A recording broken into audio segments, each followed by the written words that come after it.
Hello. We all know that human life given to us by God, or we may call it nature, is the most precious gift we have been given.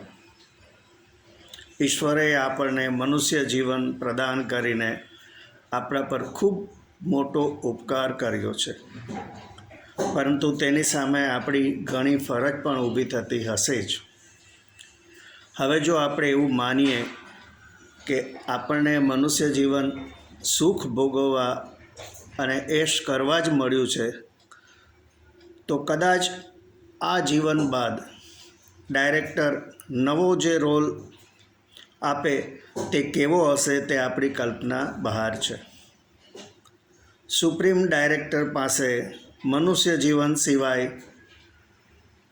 પશુ પક્ષી જંતુ વગેરેના કરોડો role છે.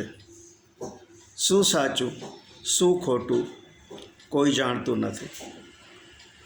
છતાં એક સવાલ તો ઊભો થાય છે કે શું દરેકને અમૂલ્ય મનુષ્ય જીવન સુખદાયક જ મળ્યું છે? નહીં ને. છેલ્લા થોડા વખતથી હું મારા ફ્લેટની બાલ્કનીમાંથી સામે નિર્માણ થઈ રહેલા બહુમાળી મકાનનું અવલોકન કરું છું.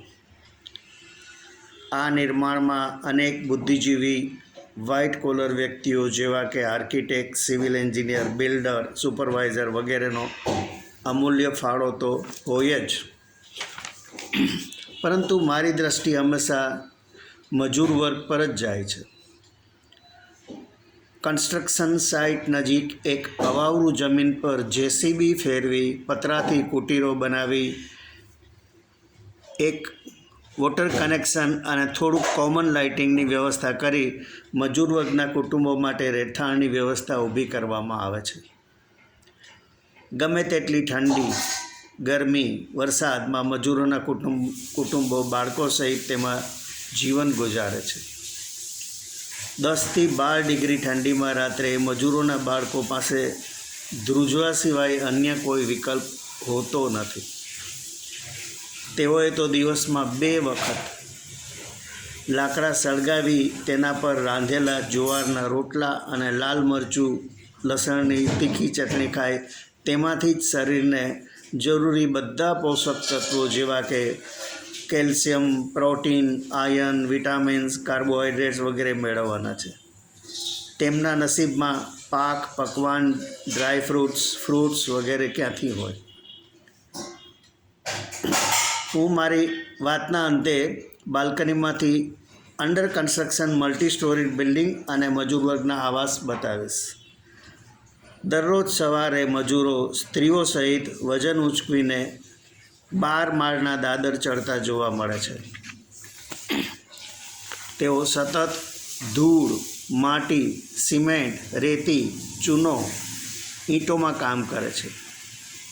તે લોકોની આવી કાળી મજૂરી અને કઠિનાઈઓ ભરી જિંદગી આપણને સુંદર આવાસ આપે છે, જેમાં લોકો લાખો રૂપિયાનું ઇન્ટિરિયર કરાવી, એસી લગાવી, લક્ઝરિયસ મકાન બનાવીને ખૂબ જ સુખદાયક અને આરામદાયક જીવન વ્યતીત કરે છે.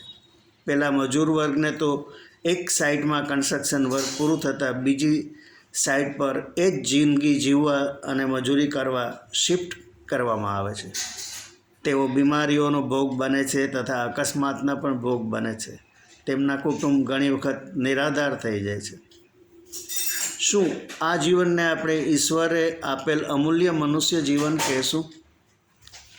મારો પોતાનો પુત્ર જન્મથી જ દૃષ્ટિના પ્રોબ્લેમ, બોલતો ન હતો, સાંભળતો ન હતો, હાર્ટ પ્રોબ્લેમ, મેન્ટલ રિટાર્ડેશન વગેરેના ઘણા કારણે 100% હેન્ડીકેપ હતો. આટલી તકલીફોની વચ્ચે લગભગ 35 વર્ષ જીવ્યો. આવા અનેક ખામીઓવાળા બાળકોના જીવનને આપણે શું અમૂલ્ય માનવ જીવન ગણાવશું? શું ઈશ્વરે આવા કરોડો લોકોનું મનુષ્ય જીવન કોઈ સજા કરવા તો આપ્યું નથી ને? આપણી કોશિશ એવી હોવી જોઈએ કે આપણે ક્યારેય કુદરતના દોષી ન બનીએ. માત્ર સ્વાર્થથી ભરપૂર જીવન જીવવા કરતાં યથાશક્તિ અન્ય જીવોના દુઃખમાં સહભાગી થવાની કોશિશ કરીએ. રોડ પર ટ્રાફિક જંકશન પર વાહનોની વચ્ચે 10થી 12 વર્ષના બાળકોને સ્ટ્રોબેરીના બોક્સિસ વેચવા દોડાદોડી કરતા જોઈ મને સમજાતું નથી કે આ પરિસ્થિતિમાં bullet train, 6 track highway, flyovers, airport એને આપણે દેશની પ્રગતિ માનવી એ કેટલું વ્યાજબી છે.